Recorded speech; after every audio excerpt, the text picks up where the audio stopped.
Dieu est bon. Désolé pour le retard. Je viens un peu de loin. Et je sors aussi du travail, donc c'était un peu compliqué. Mais je suis dans la joie de vous voir. Je ne suis pas seul, mais mon épouse en fait est en train de se garer quelque part et trouver une place, mais c'est pas grave. Mais je suis dans la joie d'être dans votre présence. Amen. Je suis dans la joie. Vous avez le bonjour de l'église Shekinah. Comme la coutume le veut, on est obligé de faire les salutations et asseyez-vous s'il vous plaît. Amen. Amen.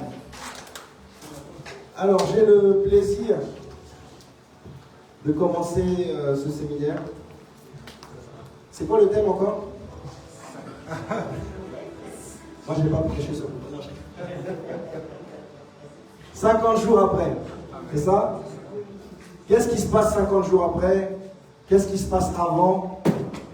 Pourquoi 50 jours? On va essayer de décortiquer ça ce soir. Amen. C'est un thème que l'on connaît tous, hein, nous sommes en plein dans la Pentecôte. C'est un mouvement qui n'a jamais arrêté. Si on continuait à écrire la Bible dans Actes des Apôtres, on aurait écrit et l'Église n'a qu'à foi. Continuer dans la prédication. Amen. L'acte des apôtres n'est jamais terminé. Amen. Et toi aussi, tu as ta part dedans. Amen. Ce n'est pas juste l'histoire des pasteurs, des apôtres, des évangélistes, mais ton histoire aussi. Amen. Et tu as quelque chose à dire parce que ta vie est un témoignage. Amen. Avant de commencer, je voulais en fait juste dire une chose pour ceux qui n'ont, si c'est possible, hein, parce que normalement tout le monde connaît la Bible, mais peut-être qu'il y en a encore qui ne connaissent pas bien la Bible. La Bible ne parle que de Jésus-Christ. Amen. Elle ne parle que de lui. En réalité, toute histoire qui sont dans la Bible ne parle que de Jésus-Christ. C'est à nous maintenant de décortiquer et d'essayer de comprendre comment ça parle de Jésus-Christ. Amen. Même quand tu vois le nom de quelqu'un d'autre, en réalité, on parle de Jésus-Christ. Amen. Et dernièrement, peut-être qu'il y en a qui ont déjà vu ça, j'ai vu une vidéo qui expliquait quelque chose mieux que toutes les prédications. Ça disait que la meilleure histoire de Jésus-Christ, vous savez c'est dans quoi? Dans le Roi Lion. Qui a déjà vu le Roi Lion? Il y en a qui ne l'ont pas vu, il y en a qui sont trop jeunes. Dans le Roi Lion, en fait, ce qui se passe, c'est quoi? C'est qu'il y a quelqu'un qui meurt, qui s'appelle Mufasa. Amen. Vous dites pourquoi il parle là-dedans? Qu'est-ce qu'il va aller raconter là-bas dans le Roi Lion? Il vient parler de Disney alors que nous on est venus pour un séminaire. Et vous allez voir où est-ce que je vais en venir. Mufasa, en fait, ce qui se passe, c'est quoi? C'est qu'on l'a appelé parce qu'il y a son fils qui est en train de mourir. Amen. Amen. Quand il est en train de mourir, il voit en fait qu'il y a des animaux qui courent dans tous les sens et ils vont le piétiner. Amen. Et lui, il crie, il est apeuré. Ce qui se passe, c'est que personne ne peut le sauver à part Mufasa lui-même. Mufasa plonge, va attraper en fait son fils, le ramène, et lui-même en fait se fait trahir et tombe. On commence à comprendre de qui je parle. Maintenant quand il tombe, lui il meurt. Simba quand il voit en fait Mufasa mourir, il croit que c'est la fin. Et il pleure. Et le père du mensonge, Satan, pardon, je ne sais plus de qui on parle, vient lui dire que tu as fait quelque chose de très mal, tu es coupable, tu dois t'en aller. Peut-être que toi aussi dans ta vie, quelqu'un t'a dit que ce que tu as fait est très mal et que tu dois t'en aller. Amen. Mais laisse-moi te dire une chose, ce n'est pas fini. Amen. Ce n'est pas fini. Tant que lui n'a pas encore dit son dernier mot. Ce qui se passe en fait, c'est qu'après, Simba part à Wimboé, il se retrouve dans la jungle, il oublie qui il est, il commence à manger des choses que les lions ne mangent pas. Amen. À tel point que, même si j'aime bien les chenilles, mais lui il mange des chenilles et les lions ne mangent pas les chenilles. Et ce qui va se passer, c'est qu'à un moment donné, il va s'oublier lui-même. Et à un moment donné, il va croiser quelqu'un, Rafiki. Rafiki, c'est un singe qui va venir lui dire, mais en fait, tu sais que moi je connais ton père. Elle dit, oui, mon père, mais il est mort. Il fait, non, il n'est pas mort, ton père. Il est vivant. Il est ressuscité. Il est vivant. Non, c'est pas ça dans Simba. Il traînait trop à l'église. Il dit, viens, je vais te montrer où est-ce qu'il est. Il dit c'est impossible. Il dit suis-moi, tu vas voir. Il court, il a du mal à le suivre. Et bizarrement, Rafiki qui est si vieux, il est plus rapide que celui qui est plus jeune. Ils arrivent devant l'eau. Et quand il regarde dans l'eau, il se rend compte que mais, tu es un menteur. C'est moi que je vois dans l'eau. Il fait non, regarde bien. Et quand il regarde, il voit Mufasa. Et quand il voit Mufasa lui dit n'oublie pas qui tu es. C'est ça l'histoire de la Bible. Amen. C'est bon, j'ai fini. Ça veut dire quoi en fait? Toute l'histoire de la Bible en fait est là pour te rappeler quelque chose. N'oublie pas qui tu es. Amen. Tu as été fait à l'image de Dieu. Et le Saint-Esprit est là pour te rappeler qui tu es. Que personne ne te mente. Ce n'est pas parce que tu es parfait, mais parce que tu appartiens à quelqu'un. Et comme tu appartiens à quelqu'un, tu ne dois pas oublier qui tu es. Et que le Saint-Esprit puisse te rappeler quelque chose. Tu es co-héritier de Christ. Tu as été sauvé. Et que tu n'as rien à faire pour mériter cela. Parce que c'est une grâce imméritée. Ça veut dire que personne ici ne peut être sauvé. Il n'y a pas d'église parfaite. Il n'y a pas de prédicateur parfait. Il n'y a pas de disciples parfaits. Tous sont pécheurs. Mais par le sang de Christ, nous sommes acceptés. Amen. Mais bon, on va parler de l'histoire tout le temps. Hein? Je vais surveiller mon temps. Aujourd'hui, on va parler de la Pentecôte. Et le contexte, en fait, est le suivant. Je vais essayer d'aller vite pour ceux qui ne l'ont jamais lu. Jésus est mort avant la Pentecôte. Il meurt, déception. Car ils se sont dit que le match est tombé à l'eau. Puis il est ressuscité. Là, ils sont contents. Et là, ils se disent, bon, maintenant, on va casser la tête des Romains. On va les se battre et on va gagner. Puis après, ils s'envolent. Redéception. Ils disent, voilà, il nous a abandonnés. Puis après, il y a deux personnes qui apparaissent et qui leur disent, mais qu'est-ce que vous regardez dans le ciel? En plus, comment on le dit, c'est comme si c'était normal. Hein. Il y a deux gens qui étaient là, qui disent, mais qu'est-ce que vous regardez dans le ciel? Ils sont habillés en blanc. Et après, on ne parle plus d'eux. On ne dit même pas qu'est-ce qu'ils sont devenus, ces gens. Mais bizarrement, c'est normal de voir deux personnes qui te disent, non, mais le Jésus là que vous servez, il est reparti et il reviendra de la même manière. Amen. Puis après, on avance un peu plus loin. On va se rendre compte que l'église commence et il y a l'acte des apôtres. Mais entre deux, il se passe quelque chose, en réalité. Juste à la résurrection, Jésus-Christ reste avec eux 40 jours. Amen. Amen. À leur enseigner ce qu'est le royaume de Dieu. Comme si ça n'avait pas suffi 3 ans. Il continue à enseigner. Il leur dit de ne pas partir de Jérusalem. De rester là, parce qu'il y aurait une puissance qui va arriver. Amen. Et ensuite, la puissance arrive. Pierre, qui a toujours été la bourrique de l'équipe, mais le plus courageux, pas celui que Jésus aimait, mais que lui, il aimait Jésus plus que tout autre, qui n'avait pas peur de faire des bêtises. D'ailleurs, c'est pour ça qu'on l'insultait tout le temps. Moi, je pense que moi, je n'aurais pas supporté. Vous imaginez un peu si le pasteur vous disait race de vipère, arrière de moi Satan. Combien d'entre nous auraient déjà quitté l'église? Et pourtant, Pierre, c'est ce qu'on lui disait, et jamais il lâchait. Amen. Amen. Pierre, il prend la parole, il commence à prêcher. Lui qui ne connaît pas bien la parole, mais quand il commence à parler, les gens disent « Waouh, c'est incroyable ce qu'il dit ». Alors je vous dis, il y a eu l'effusion du Saint-Esprit, hein, bien entendu. Et quand il commence à parler, on commence à citer des choses que normalement on ne cite pas. On explique en fait qu'il y a 15 nations qui sont là. On parle des Parthes, des Mèdes, des Élamites, de la Mésopotamie, de la Judée. Et laissez-moi vous dire une chose, quand la Bible insiste sur quelque chose, c'est qu'il y a quelque chose qui est derrière. Amen. Amen. Et si on compte en fait toutes les personnes qu'on est en train de citer, moi-même je me suis rendu compte qu'en préparant ce texte, il y a 15 personnes, il y a 15 nations qu'on est en train de citer. Les 15 nations qu'on est en train de les citer, en réalité ça cache le mystère de Noé. Parce que dans Noé, est-ce qu'on peut m'aider en fait dans Genèse chapitre 7, verset 2? On connaît tous l'âge de Noé, amen. C'est-à-dire que Dieu veut détruire la terre et il va dire quelque chose à Noé. Quelqu'un peut m'aider? Amen. Amen. Genèse chapitre 7, verset 2. Oui.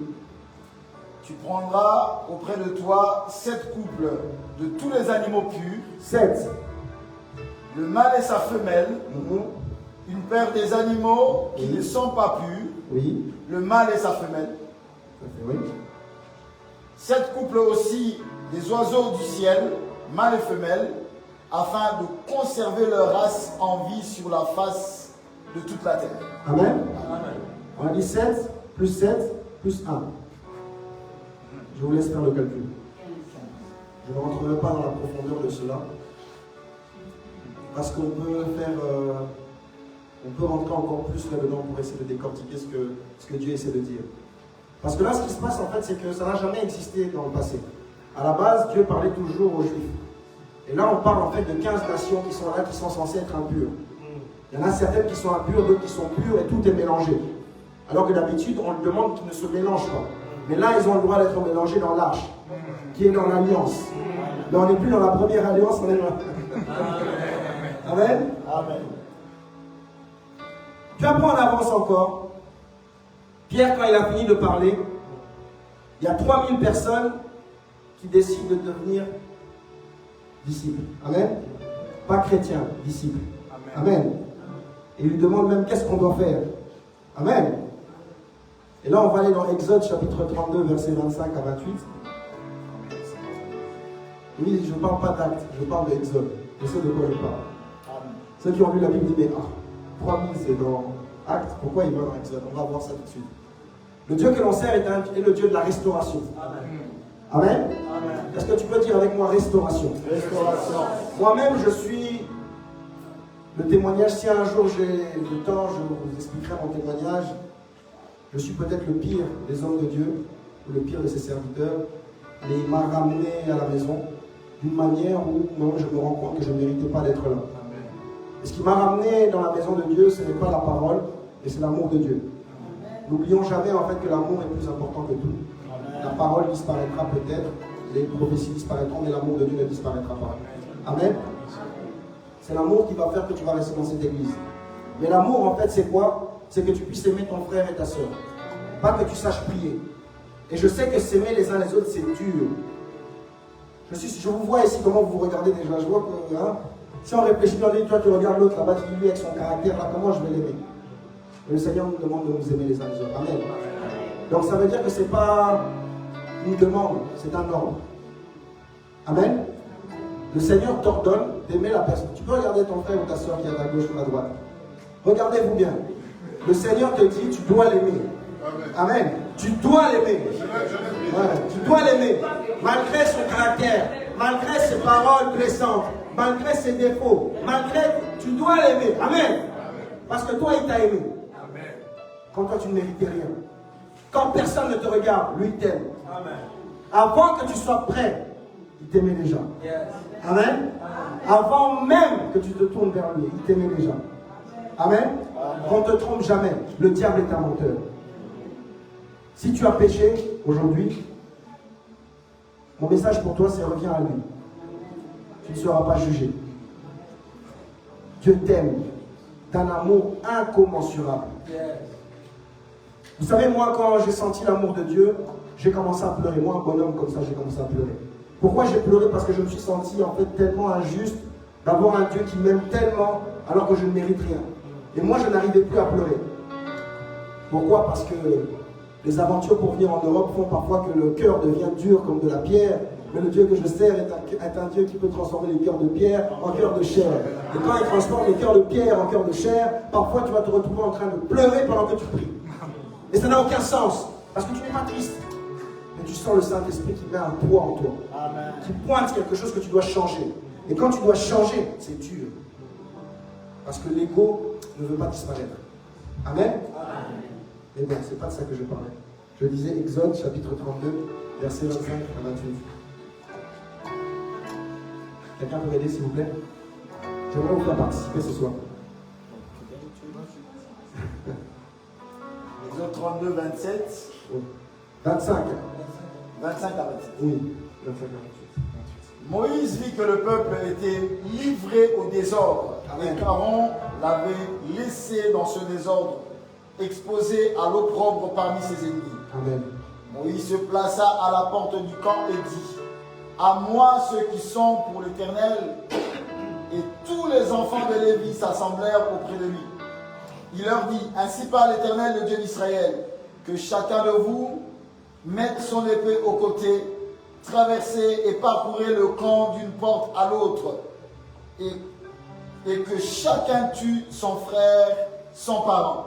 Les enfants de Lévi firent ces coordonnées. Moïse et environ 3000 hommes parmi le peuple périrent en cette journée. Amen. Merci beaucoup, homme de Dieu. 3000 hommes périrent en cette journée. Pourquoi? Parce qu'ils s'étaient donnés à une abomination, à servir à notre Dieu, un veau d'or, qui en réalité n'est pas vraiment un veau d'or, parce que c'est même plus que cela, parce que ça représente les dieux qui étaient en Égypte. Amen. Et c'est atroce quand on lit ça, on dit quand même que les gens ont pris les armes contre leurs propres frères et sœurs. Amen. Quelle bête. Amen. Mais à la Pentecôte, justement, Dieu récupère 3000 personnes. C'est le Dieu de la récupération. Amen. Amen. On est en train de parler en fait d'un peuple qui était choisi, qui a abandonné en fait sa place. Et parce que eux ils l'ont abandonné, eux qui étaient l'olivier choisi, nous on est l'olivier sauvage, on est venu nous choisir nous. Amen. La raison pour laquelle toi et moi on est ici ce soir, c'est parce que eux ils ont refusé. Et on fait partie de ceux qui ont été rachetés maintenant. Amen. Amen. Amen. Fast forward, on avance. On dit en fait qu'après, il continuait dans l'enseignement, dans la communion fraternelle, la fraction du pain et les prières. Et il y avait beaucoup de prodiges, de miracles, crainte de l'Éternel, la joie, la louange. Bref, on avance là où on veut arriver parce que le thème de ce soir où on m'a demandé de prêcher, c'est Acte 4, 31. Et avant d'arriver à Acte 4, 31, on arrive en fait à Jean et Pierre qui guérissent un boiteux qui a 40 ans. Pourquoi on insiste sur 40 ans? Ça veut dire que c'est quelqu'un qui était vraiment connu de tout le monde. Amen. On ne peut pas dire que non, c'est pas lui. Non, si tout le monde sait que c'est lui. On pourrait très bien parler du chiffre 40, mais je ne parlerai pas de ça ce soir, parce qu'on est obligé de parler du chiffre 50. Mais ça ne va pas plaire en fait aux Sadducéens, aux sacrificateurs, qui vont les faire emprisonner. Pourquoi? Parce qu'ils ont guéri un malade, parce qu'ils ont enseigné le peuple, et parce qu'ils parlent de la résurrection des morts en Jésus. Et là, tellement les gens n'écoutent même pas les sacrificateurs, il y a 5000 personnes en fait qui croient après encore. Amen. Amen. Ça veut dire qu'on n'est plus dans la soustraction, la division, mais on est dans la multiplication. Amen. Le Dieu que je sers est un Dieu de la multiplication. Le Dieu que je sers n'a pas besoin en fait que tu aies énormément de choses avec toi ou que tu aies énormément de talent. Il a juste besoin que tu dises Seigneur, me voici, envoie-moi. Et avec ça, tu accompliras des miracles. Amen. Amen. Est-ce que tu crois ce que je dis? Amen. Alors qu'est-ce que tu as dans les mains? Qu'est-ce que tu sais faire pour que Dieu puisse l'utiliser? Amen. Amen. Bien souvent, en fait, moi j'entends souvent ça dans mon église, les gens ils disent, moi j'attends quand Dieu en fait me choisira pour que je puisse faire quelque chose. Laisse-moi te dire une chose, les disciples étaient pires que nous. À un moment donné, on va dire c'était des hommes sans instruction. Toi-même, tu as même un diplôme, ça va. Et on les appelle en fait sans instruction. Et pourtant, avec 12 personnes, on a changé la face du monde. Alléluia. Amen. Donc ça veut dire en fait que ça ne dépend pas de ta connaissance ou de ta force. Ça dépend de ton obéissance. Amen. Amen. C'est là maintenant où le bas blesse dans l'église. L'obéissance. Si demain on te dit viens on va prier, de toute façon dans cette église-là, on fait que prier. Si on dit viens on va faire une offrande, cette église-là on parle que de l'argent. Je ne cherchez pas dans toutes les églises, c'est les mêmes débats. De toute façon, le pasteur, je l'ai vu, il a changé de pantalon. Je suis sûr que c'est avec l'argent de... Dans toutes les églises, c'est comme ça. Et les gens ne savent pas que tu payes le prix parfois, et que tu souffres, et que quand toi tu pleures, parfois il n'y a personne qui est là avec toi. Amen. Priez pour vos hommes de Dieu, priez pour vos pasteurs, parce que vous ne savez pas par quoi ils passent parfois. La solitude. Mais bon, c'est pas notre thème, hein. On avance. Et on arrive enfin au thème que l'on doit aborder. Je regarde le temps. Acte 23, 31. Acte 4, pardon, Acte 4. Ah oui, j'ai mis de 23 à 31 pour qu'on puisse nous parler, qu'on arrive à la prière. Où ils demandent en fait que le Seigneur puisse leur donner, en quelque sorte, je paraphrase, hein, le courage de pouvoir annoncer la parole de Dieu. Amen. Mais on est en train de parler de personnes qui ont vécu 3 ans avec le Seigneur. Amen. Comment ça se fait qu'ils demandent encore le courage? On parle de personnes qui ont entendu un vent violent descendre. Et ils prient encore pour demander le courage. Amen. Par là aussi, ça doit t'encourager, toi. Toi qui penses en fait que tu n'es pas assez bien. Là, on parle de personnes qui ont vu des miracles, qui ont vu des choses incroyables. Et malgré ça, ils sont encore là en train de demander Seigneur, donne-moi le courage. Alléluia. Et si eux ont pu le faire, toi et moi, on est capable de le faire. Amen. Ils ne sont pas différents de nous. Ils sont de la chair et le sang comme toi. Ça veut dire que toi, si demain, en fait, tu acceptes que le Seigneur t'utilise, tu peux guérir les malades. Amen. Amen. Tu peux sauver une nation. Tu peux devenir quelqu'un où le roi vient te consulter. Non, en Belgique, c'est pas le roi, c'est le Premier ministre. Il va venir te consulter pour dire, dis-moi, qu'est-ce que tu penses qu'on fasse ça? Amen. Il n'y a plus d'amen là. Ah. Non, c'est pour mesurer votre foi, pour voir jusqu'où vous croyez. Mais bon, on va rentrer un peu plus en profondeur. Je vais aller plus vite. Luc chapitre 8, verset 10, s'il vous plaît. C'est juste pour pouvoir introduire, parce que là, je ne fais qu'introduire juste le séminaire.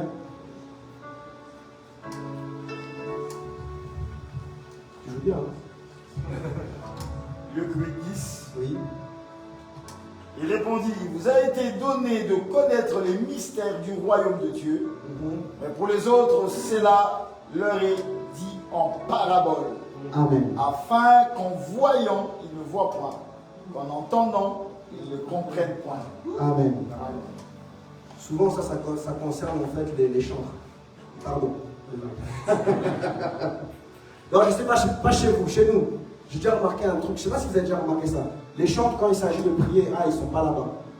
Quand il s'agit en fait de lire la parole de Dieu, ils sont sur leur téléphone. Moi, j'ai déjà vu en fait à une veillée, un pianiste, il fait semblant de jouer, mais il joue à un jeu sur son téléphone.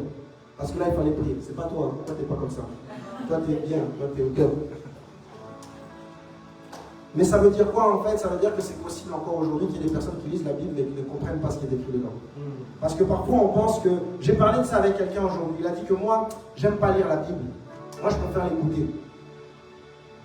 Parce que ça me plaît plus. Je dis, mais comment tu fais pour décortiquer ce qui est écrit dessus? Il m'a dit, décor quoi hein? Amen. Parce que parfois on lit une histoire, on dit Jésus allait là-bas, il a vu Pierre, il a dit viens avec moi, et ça se passe comme ça. Amen. Même là, on dit, oui, Pentecôte, oui, ben, c'est la Pentecôte, 50 jours après, c'est normal. D'ailleurs, c'est férié, j'ai posé mon jour le vendredi, et j'ai posé le mardi, donc, Amen. Et après, je vais à l'église pour la Pentecôte. Mais tu ne te poses pas la question, pourquoi Pentecôte? Pourquoi 50? Pourquoi? Et moi, pasteur, tu me connais, moi, depuis le secondaire, moi, les pourquoi, ça a toujours été mon défaut. On a été à l'école ensemble, en fait, c'est pour ça. En secondaire, il voulait être archéologue. Ah pardon, désolé, je ne voulais pas le dire. Mais quelque part, tu l'es devenu. Hein? Quelque part, tu l'es devenu. Tu es parti fouiller dans la doctrine pour savoir ce qu'il y a écrit dedans. Un élève très brillant, très intelligent. Vraiment, très brillant, intelligent. Énervant. Et je suis ravi de voir ce que tu as fait pour toi. Amen. J'aurais aimé être comme toi. Tu as un exemple. Sache-le, tu as un exemple. Donc, moi, je me suis posé la question, pourquoi 50? Pourquoi 50? Pourquoi 50? Pourquoi 50?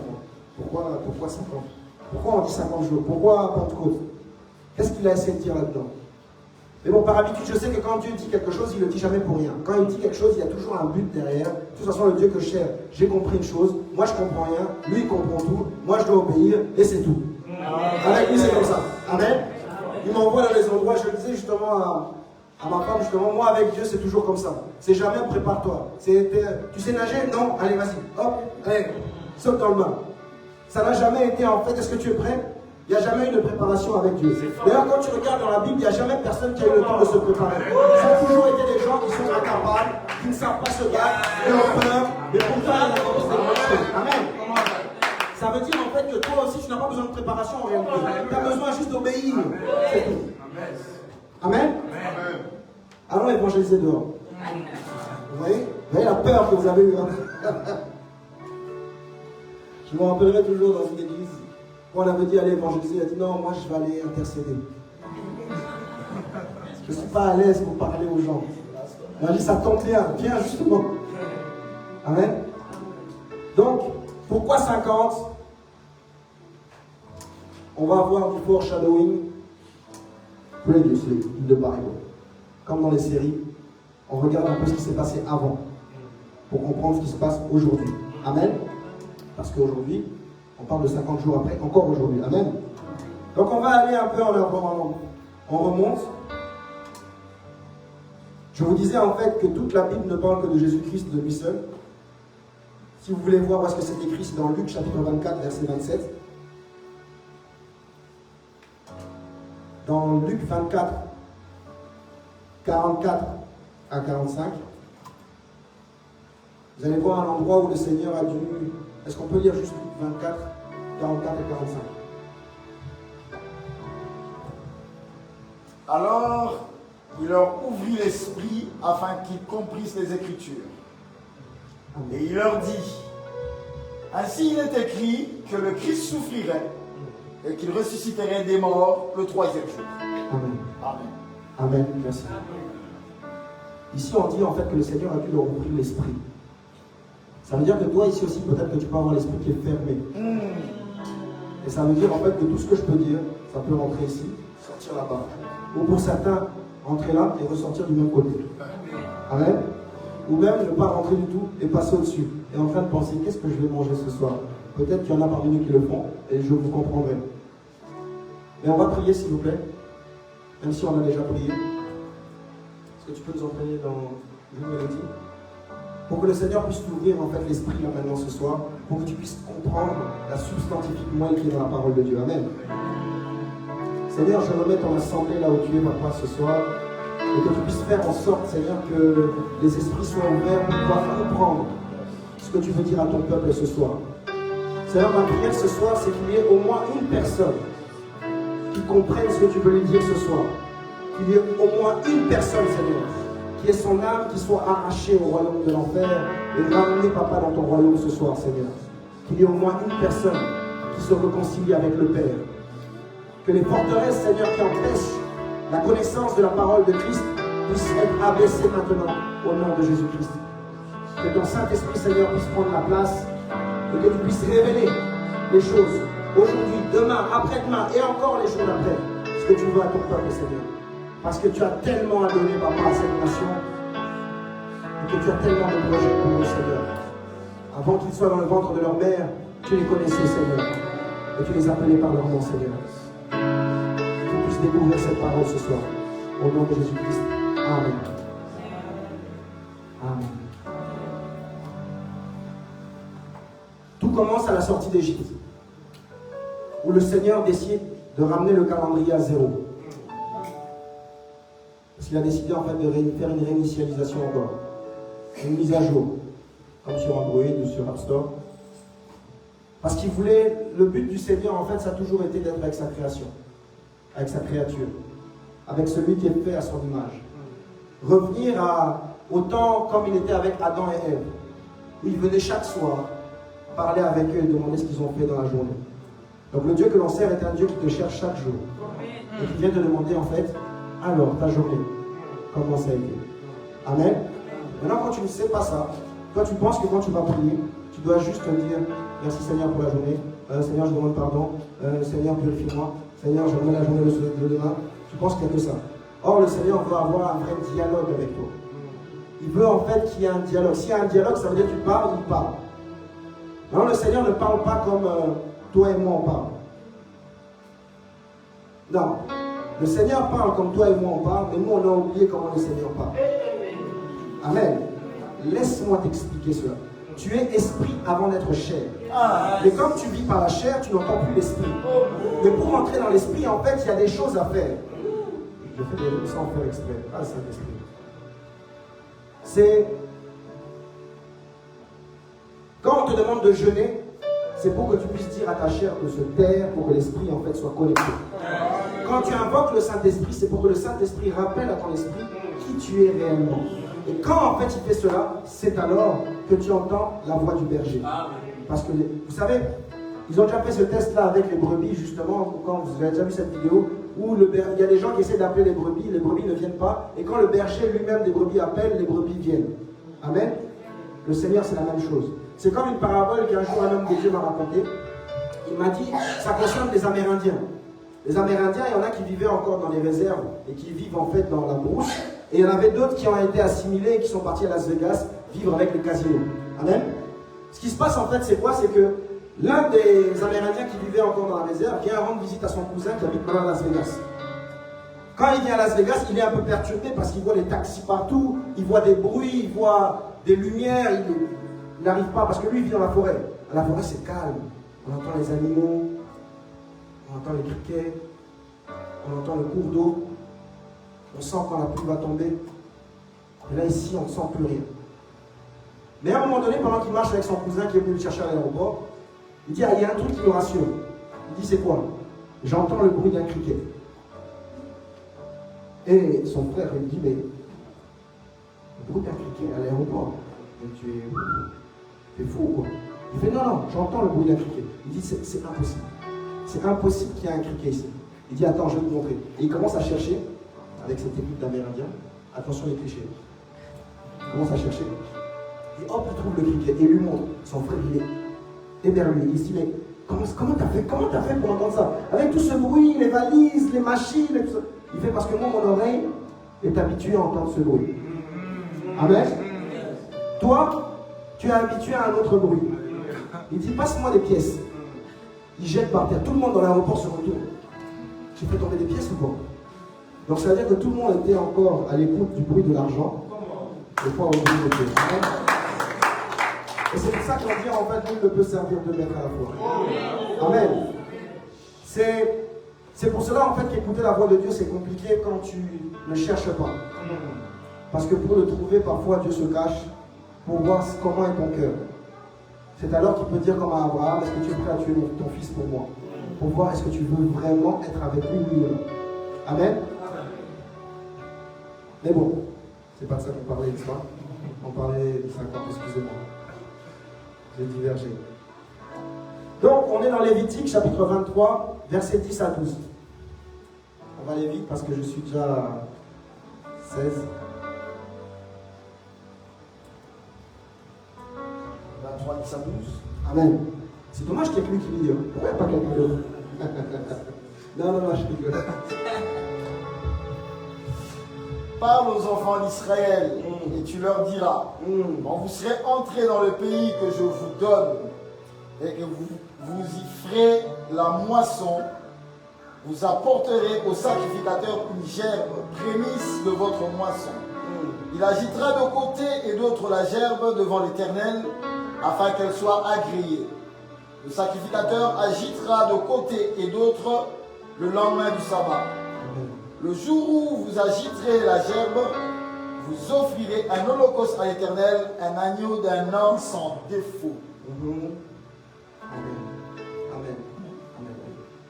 Vous allez me dire, mais pourquoi il parle de ça?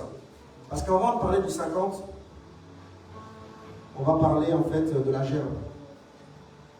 Et quand on parle de la gerbe ici, on pense en fait que c'est juste une pratique bizarre, même mystique. Vous allez venir voir le prédicateur, il va venir, il va prendre une gerbe de blé, il va commencer à faire ça. Quand on lit ça, parce qu'on ne s'en rend pas compte, parfois on lit, on ne s'imagine pas les choses. Moi je m'imagine souvent les choses. Je me dis, imagine, je viens à l'église et je vois le pasteur, il est là avec sa gerbe de blé, il est en train de faire des trucs comme ça. Je dis, hé, c'est quoi cette histoire? Amen. En réalité, quand on parle de la gerbe ici et que Dieu donne ce commandement aux Lévites, il ne parle pas d'eux. Eux, ils pensent que Dieu leur parle. Dieu parle de Jésus-Christ. Qui est la gerbe? On le verra en fait dans 1 Corinthiens chapitre 15, verset 20. Désolé, hein, c'est toi qui fais. Ou alors je peux le faire aussi. 1 Corinthiens 15, 20. Mais maintenant, Christ est ressuscité des morts, il est les prémices de ceux qui sont morts. Amen. Dans ce qu'on a lu en fait tout à l'heure, on a dit la gerbe représentait en fait les prémices et la moisson qu'ils avaient faite. Amen. Donc quand on parle de la gerbe, on ne parle que de Jésus-Christ en vérité. Et quand on dit en fait qu'il se trouve d'un côté et de l'autre, En réalité, on parle en fait qui vient pour les Juifs, pour les nations. Amen. Et quand on secoue la gerbe, c'est alors en fait qu'on aperçoit le semeur qui marche sur le chemin. Où les graines tombent sur le chemin, sur la terre qui est rocheuse, épineuse, la bonne terre. Et la graine qui tombe en réalité, c'est la parole de Dieu. C'est le premier mouvement que je vois là-dedans. Et si vous voulez aller voir cette histoire de graines, vous allez dans Luc chapitre 8, versets 4 à 15. Je vous laisse noter. Mais en même temps, comme le Seigneur est tellement puissant, il n'est pas juste la gerbe, mais Jésus-Christ est le blé lui-même, donc la graine qui tombe lui-même. Pourquoi? Parce qu'il est la parole qui s'est faite chair et qui est venue sur terre. Amen. Et ça, on le voit en fait dans Jean chapitre 2. Je vais à chaque fois vous laisser des traces pour que vous alliez aller étudier à la maison, devoir à domicile. Jean 12, 24. Puis après, en fait, avant d'arriver en fait à dire qu'est-ce qui se passe après 50, je me suis dit pourquoi 50? Tout simplement parce que Dieu lui-même a fait le calcul. Il est le mathématicien par excellence. Amen. Moi, je vous dis la vérité, il est le mathématicien par excellence. Il est incroyable. Il fait des choses qui n'ont aucun sens. Mon frère MJC était là, il y a une chanson de lui, il dit « J'ai fait appel au Dieu de l'impossible, le puissant rédempteur qui rend toutes choses possibles. » Amen. Le spécialiste de l'impossible, c'est mon Dieu. Amen. Amen. Ça veut dire que si dans ta vie, ce n'est pas encore impossible, c'est trop petit pour Dieu. C'est trop petit. Ça veut dire que toi, tu peux le faire encore. Lui, il aime en fait, toi, tu ne peux plus le faire. Amen. Ça veut dire quoi? Maintenant, c'est ça le problème dans l'église où on ne comprend pas les choses. Quand on dit en fait on va prier, tout le monde va prier. Quand on va dire on va passer à l'action, personne ne veut passer à l'action. Pourquoi? Parce qu'on pense qu'en fait que Dieu va faire 2 pas. Or, Dieu fait un pas et toi tu fais un pas. Amen. Et quand tu fais un pas, lui il fait un pas encore. Amen. Amen. Et bien souvent, c'est lui qui fait le premier pas, c'est pas toi qui fais le premier pas. Il est temps que l'église se réveille. Alléluia.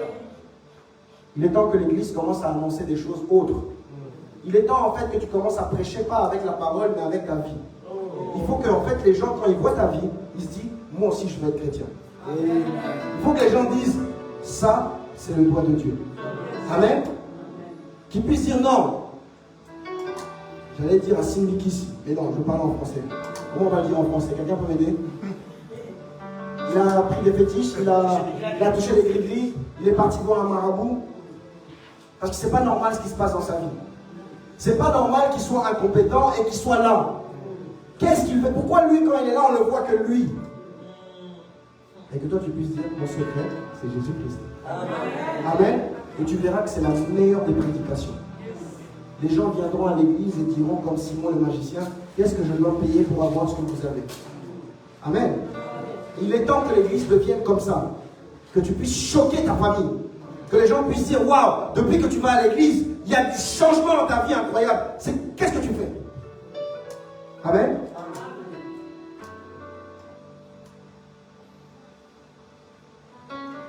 Mais, c'est pas de ça que je voulais parler. Pourquoi 50? Parce que c'est pas juste un calcul. Ça symbolise aussi la fin de l'esclavage et l'annulation des dettes. Les prisonniers sont libérés. Le jubilé. Vous le trouverez en fait dans Lévitique toujours, chapitre 25, versets 8 à 10. Vous verrez en fait que dans le chiffre 50, on voit qu'on va parler dans le Lévitique de 2 pains. À chaque fois, on parle de deux pains. Mais cette fois-ci, on ne parle plus de pain sans levain, mais on parle de pain avec le vin. Parce qu'à la Pâque, on parle de pain sans levain, mais après la Pâque, au chiffre 50, on parle du pain avec le vin. Là, vous dites qu'il va parler de boulangerie maintenant, quoi. Non, ce n'est pas la boulangerie. On parle de 2 nations. On parle toujours des Juifs et les nations. Sauf que maintenant, il y a le levain. Le levain, c'est le Saint-Esprit, qui lui permet la multiplication. Et c'est alors qu'on peut nourrir plus de 5000 âmes. Amen. C'est ça, en fait, le message de la parole de Dieu. C'est qu'il faut creuser, il faut aller encore plus en profondeur. Et quand on regarde en fait le chiffre 50, on arrive en fait au mystère de la fête des moissons. Or, la moisson est grande, mais il y a peu d'ouvriers. Amen. Donc ça veut dire en fait quoi?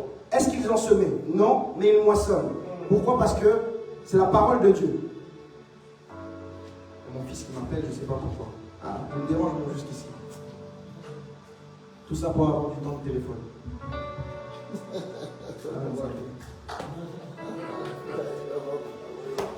Vraiment. Donc là, le mystère de la moisson, c'est quoi? C'est Jésus qui est la semence unique. Parce que il n'arrête pas. Je vais me mettre en mode avion si ça continue.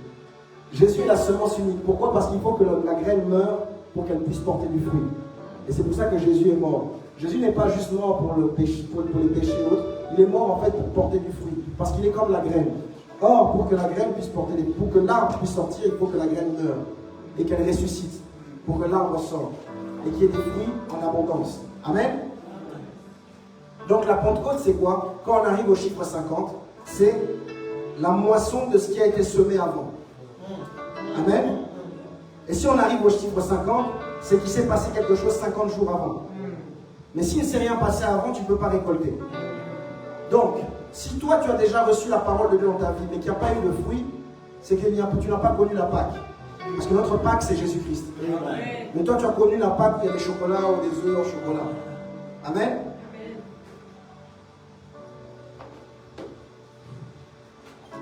Pourquoi 50 jours après? Parce qu'ils font un processus pour que l'épouse puisse rencontrer l'époux. Comme une préparation.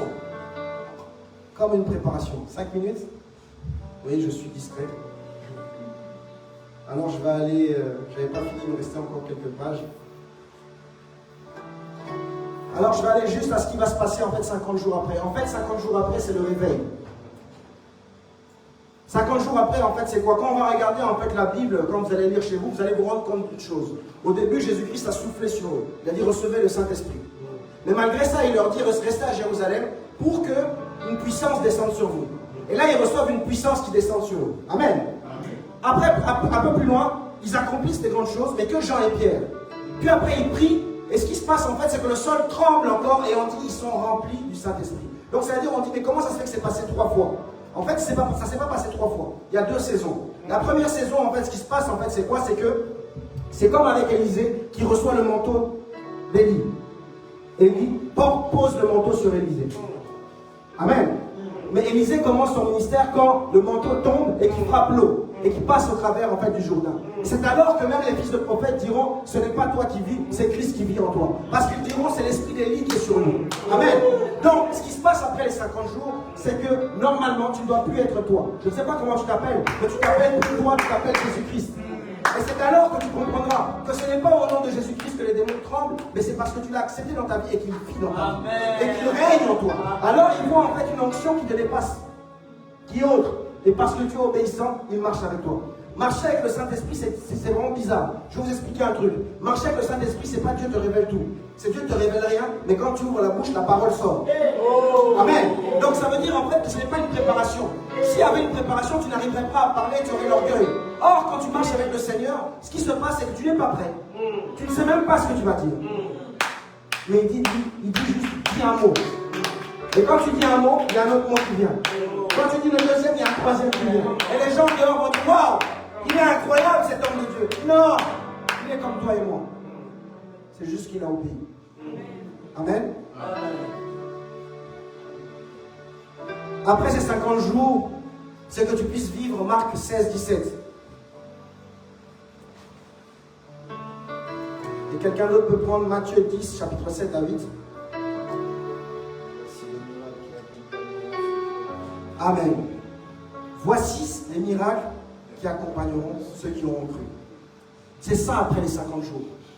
C'est que toi, tu puisses convaincre les peuples, pas par ta parole, mais par les actes. By fire, by force.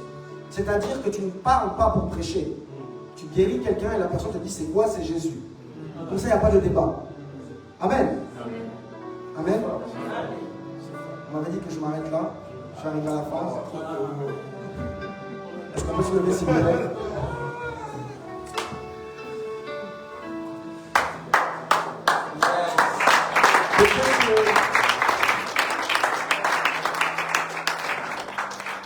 Peut-être que tu as déjà reçu le Saint-Esprit et peut-être que tu connais le Seigneur depuis très longtemps. Mais laisse-moi te dire en fait qu'il y a la Pentecôte en fait qui est la religion et il y a la Pentecôte en fait qui est le réma. Parce que Dieu ne cherche pas des religieux, il cherche des disciples. Et les disciples ne cherchent pas la religion, mais ils recherchent la relation. Et le Seigneur ce soir cherche quelqu'un avec qui il va avoir une relation, un cœur à cœur. La Pentecôte en fait c'est, la première Pentecôte c'est Abel qui fait le sacrifice, pendant que Caïn est en train de faire la religion. Il y a Pentecôte quand il y a effusion de sang. Il y a religion quand on fait les dogmes sans sang de Christ. La deuxième Pentecôte, c'est quand Seth rétablit en fait autre chose que l'autel, mais on va dire en fait dans Genèse que c'est à partir de Seth qu'on va commencer à invoquer le nom de Dieu. Or avant, on n'invoque pas le nom de Dieu. On fait juste l'autel. Non, c'est pas ce qu'on fait. C'est la même chose que aller à l'église sans savoir que le Dieu que tu sers est un Dieu qui est puissant. Laisse-moi te dire quelque chose. Le Dieu que je sers est un Dieu qui est puissant. Si tu n'as pas la foi, je te prête ma foi. Et si tu veux, dans ta prière maintenant, tu vas dire, Seigneur, j'aimerais voir ce que cet homme de Dieu a dit. Que je puisse accomplir des miracles. Que ma vie soit une transformation. Que je puisse vivre des choses nouvelles avec toi. Que je puisse vivre la vraie Pentecôte. Là où il y a eu effusion de sang sur l'autel, un parfum de bonne odeur qui était agréable. Que je sois capable de devenir un adorateur en vérité et en esprit. Où mon esprit est connecté à toi. Et que je puisse accomplir des choses. Qu'à partir de ce soir, quand je rentre chez moi, que ce ne soit pas moi qui dise que j'ai Jésus-Christ, mais que ce soit les gens qui me disent que j'ai Jésus-Christ dans ma vie. Prions s'il vous plaît. Seigneur, je remets ton assemblée entre tes mains. Toi qui as la préscience, Seigneur, tu savais pourquoi tu as créé cet événement. Et tu voulais que l'on puisse se retrouver là-bas dans ce lieu. Seigneur, je remets ton assemblée entre tes mains. Qu'ils puissent vivre la vraie Pentecôte, Seigneur. Où ils te rencontrent eux-mêmes, Seigneur. Pas suivre ce que moi je dis, mais vivre ce que moi je dis, Seigneur. Parce que, Seigneur, peut-être que je suis menteur, mais toi tu n'es pas un homme pour mentir. Et tu as accompli tellement de choses dans ma vie que je n'ai plus le droit de me poser des questions, Seigneur. Alors, Père, je remets chacune des personnes entre tes mains maintenant. Que ton Saint-Esprit puisse visiter toutes les personnes ce soir. Et que la gloire te soit donnée, Seigneur, pour les siècles et les siècles et les siècles encore. Au nom de Jésus-Christ, nous disons Amen.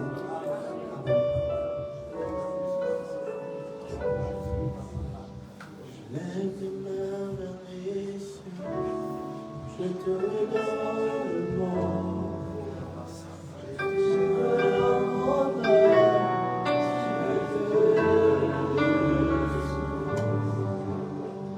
Si le Mercedes, tu parlais, tu es mon retour.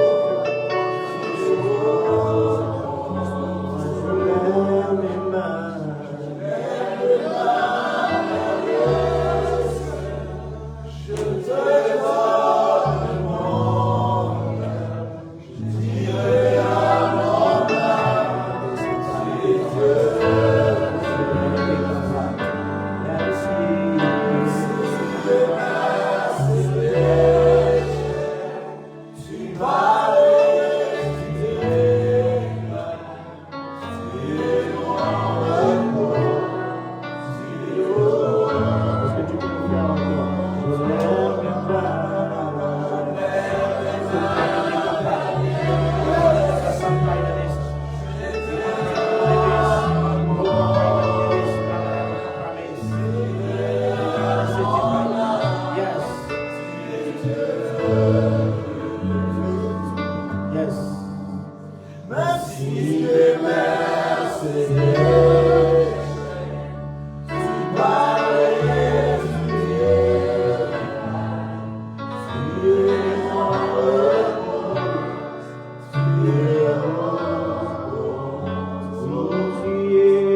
le péril quand on jouer, toi tu montes en prière par rapport à ce que tu as encore. Monte en prière. Le langage de l'Esprit s'imprègne. Il y a quelque chose de nouveau qui se passe.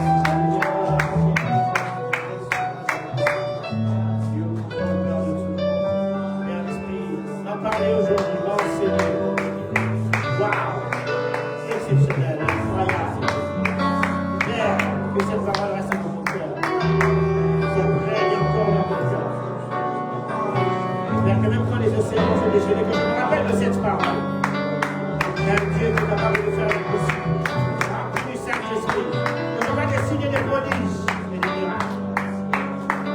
Le lieu où je suis pour ce temps. Quelle introduction.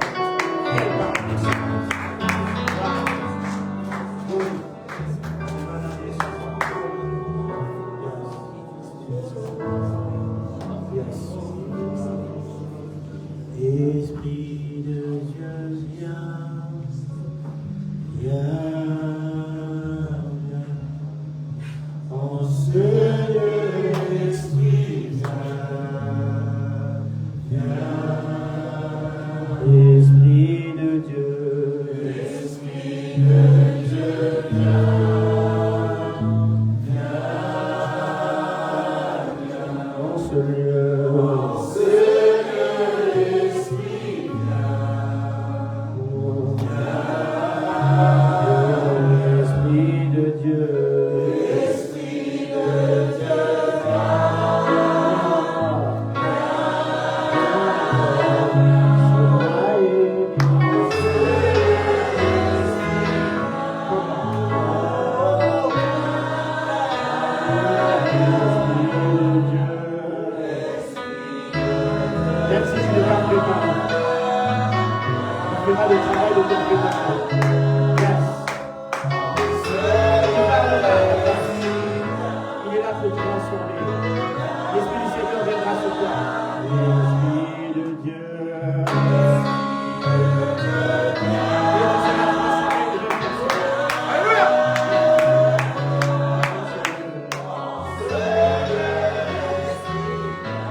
tu as perdu la façon de Dieu, si tu n'arrives plus à écouter la voix de Dieu,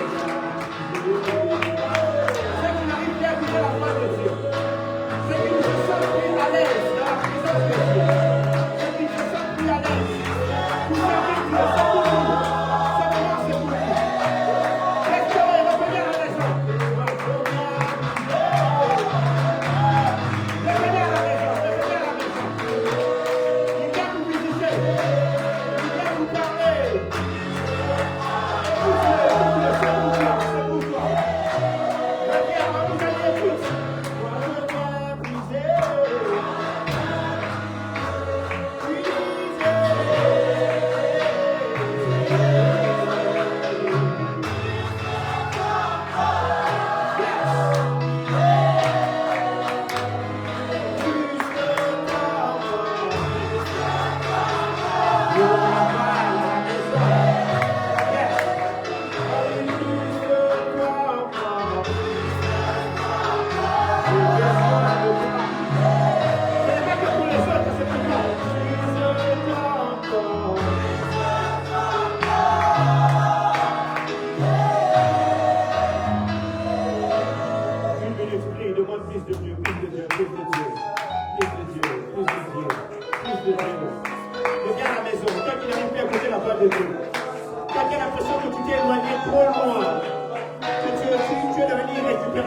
Dieu te récupère aujourd'hui.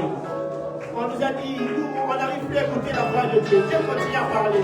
On a du mal à l'écouter. Par son esprit, reviens à la maison.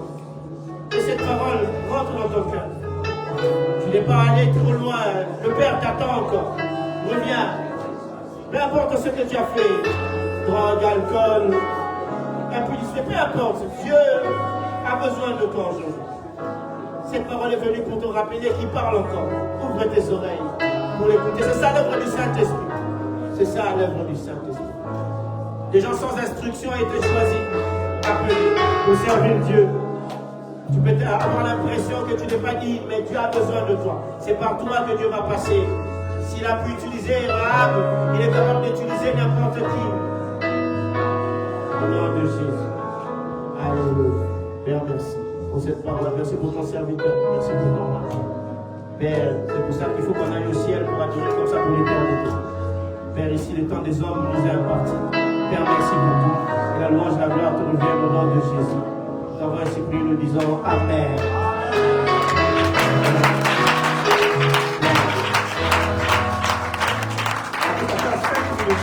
Je ne vais pas vous prendre beaucoup de temps, 5 minutes simplement. On a largement débordé, mais vous comprenez, il y a des circonstances. En plus, demain, c'est samedi, donc je vais nous excuser. Mais c'est des circonstances qui arrivent. Amen. Demain, nous serons à l'heure, ne vous inquiétez pas, on terminera à l'heure. Tous les jours ne seront pas pareils. Donc 5 minutes demain, nous sommes là à la même heure, 18h jusqu'à 20h30, nous sommes là.